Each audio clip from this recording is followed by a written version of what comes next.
the first to know Nsem-Pii TV. Enra the part 1 series of the interview. A course so BBC, BBC journalist interview the Vice President Dr. Mahmoud Bawumia on the performance of his government compared to previous government. Enra obi a follow Nsem-Pii TV the part 1 ebremo. Then go for busa say Dr. Mahmoud Bawumia kasa about drones ni ade. This was just part 1 and the part 2 no bremo. Now in the part 2 the interviewer went further. Say Obusa Dr. Mahmoud Bawumia said, "No contribution as a vice president to where Ghana is economically, infrastructurally, digitally, baby anything." Now a ho and Dr. Mahmoud Bawumia shas yes obi nioma so e actually the BBC journalist. In fact, she was left stunned, jaw dropped. There was a new man, the Vice President Dr. Mahmoud Bawumia Boboso. Drone service, the first of its kind. America Krenibi. Dr. Mahmoud Bawumia Chichim. Now the QR code. There has been an interrelation between our banking sector and our mobile money sector. Mobile money interoperability. And the SY former President Mahama administration edebeji over $1.2 billion. And no onyabri chichiremu. And other interventions digitally. Countries from the Western world are finding it so difficult to implement, to employ in their services. But Ghana enjoy thanks to the innovative skills of the Vice President Dr. Mahmoud Bawumia and a host of other Enyoma through his innovative skills and you cannot take it away from him. Being the vice president, dear Drew baby, now this BBC judo, the lady, I am marveled with respect to Mponswa, even as a vice president, the second in command, not the first in command. What to me achieve? I say it is becoming so clear, say, in the history of our democratic dispensation, no vice president and to me has such an impact on the country like what the Vice President Dr. Mahmoud Bawumia has done. The second part of the interviewer, Enra Muhu, the first part.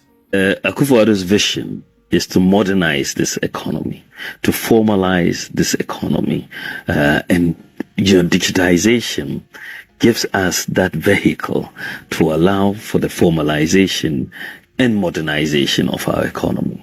And so we have been very much engaged in putting in place all these critical pillars that will drive this formalization and modernization. And as I said, most people did not have an identity. You can't tell anybody who is who. You don't know. No they unique ID. No passport. No ID card. No ID card. You don't have an identity. Can you imagine you go to the bank for a loan and the bank doesn't know who you are? What interest rate are they going to charge you? A very high one. So you have major issues with that. People don't have addresses for their homes.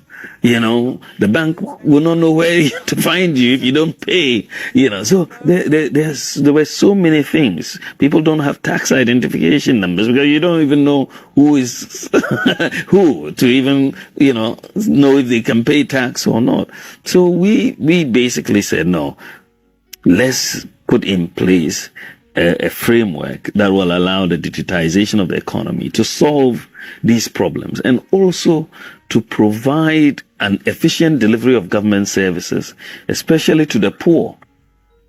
If you go to a government office and you're looking for a service, whether it's a passport or you're trying to apply for a driver's license or something, and you don't know somebody, it's difficult in the past. That was how it was.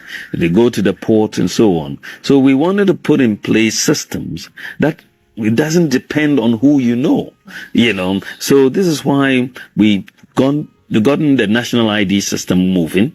We've issued about 15.5 million cards now. We should complete, enroll 15.5 million people. We should complete that whole exercise next year. And everybody will be recorded, essentially. We will have that database. And we've done the address system, which is so fantastic. We now are going to roll out number plates, plates for each property, about 7.5 million properties in Ghana, that they will have the street number. Because of that, we've worked with the local authorities to name every unnamed street.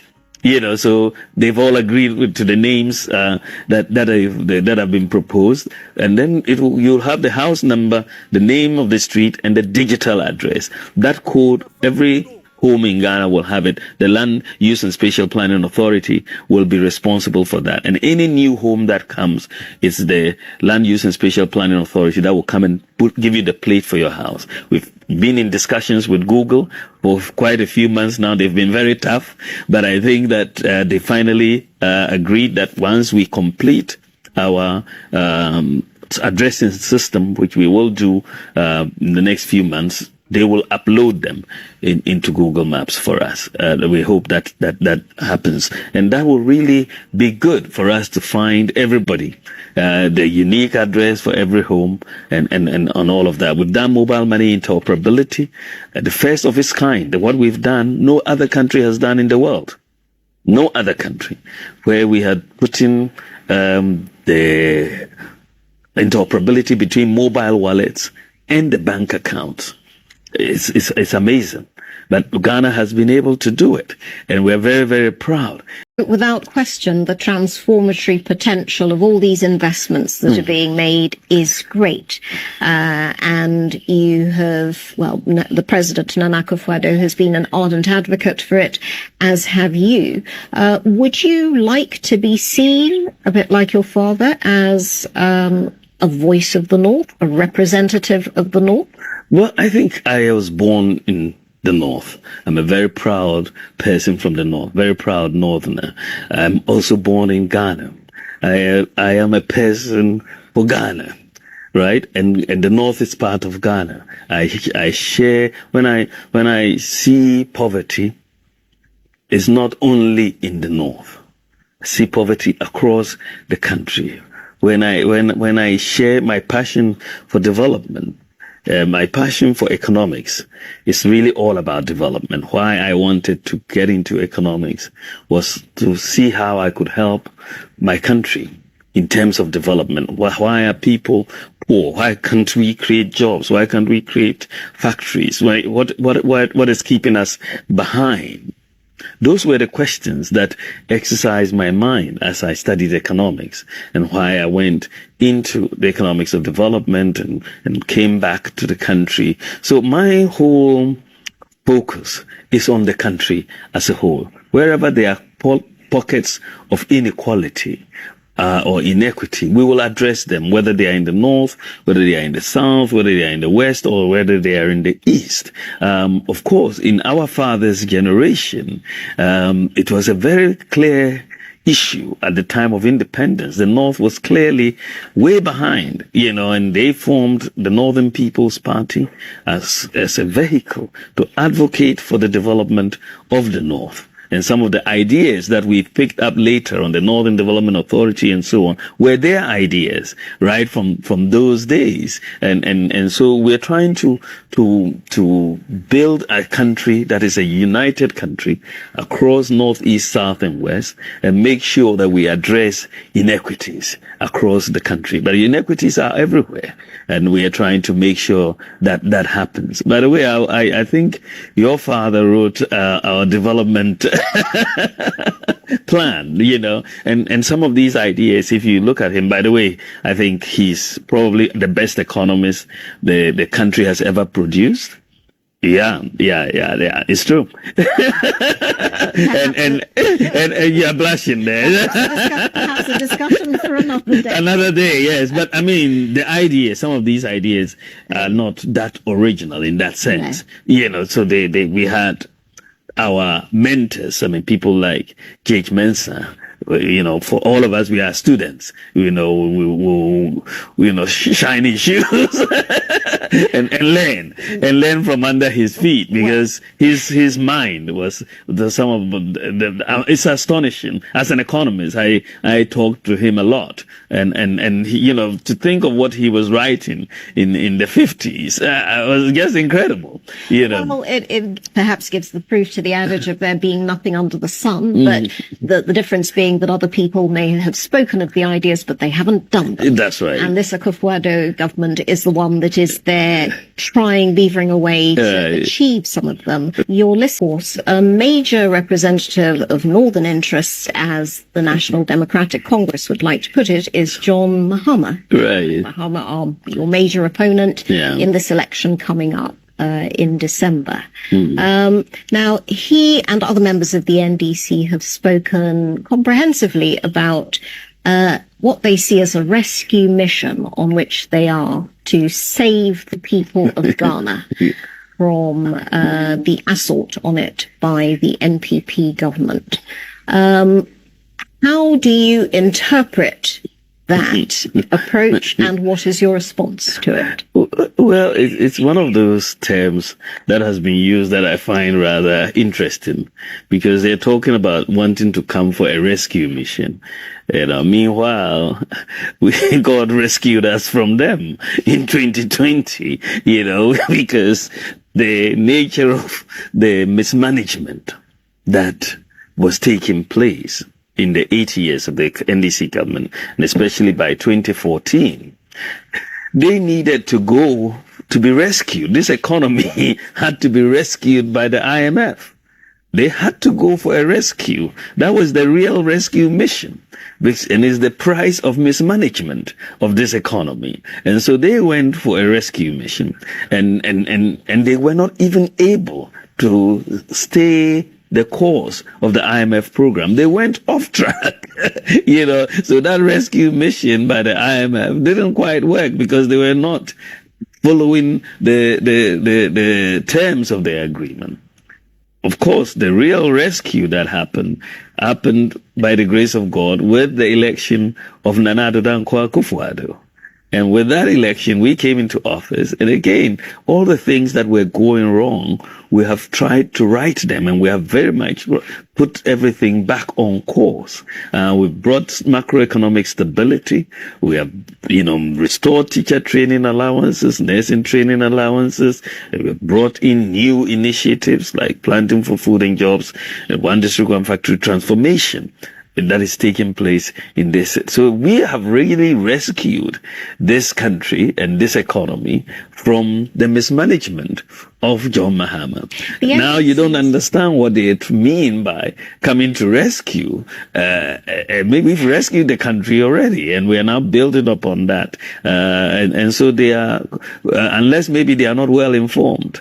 Well, the NDC's argument is that in the same way as the first NPP government, the Kufuor government, took Ghana into the heavily indebted Poor Countries Initiative, HIPIC, what the NPP Akufo-Addo government has done is take Ghana into a heavily indebted middle-income country status.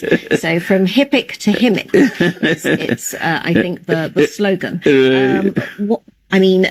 Do you not see that there is some justification for that, or do you see that as a natural stage in Ghana's development? Well, there's really, again, thankfully, we were the ones who had to say it, but both the IMF and the World Bank have said that the NDC's analysis of our situation is wrong, and we are not in any danger of unsustainability of debt. The Bank of Ghana, in their latest monetary policy release, has put our debt to GDP ratio at 71%.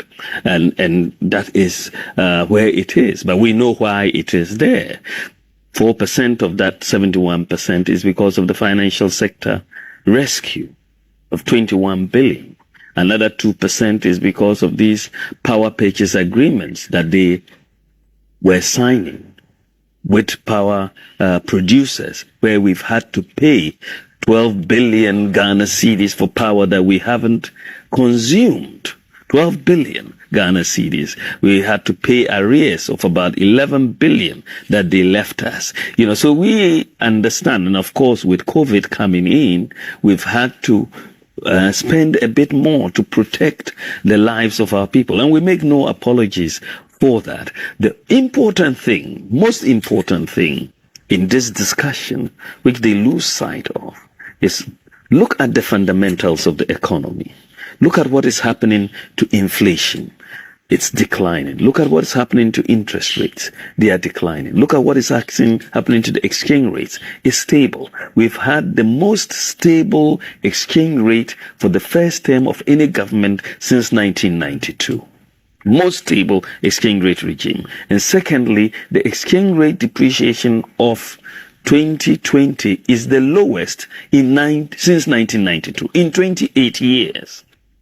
Right? So if you have an economy that is in trouble, so to speak, these fundamentals would have been reading differently, as they did when our economy was in trouble under the NDC.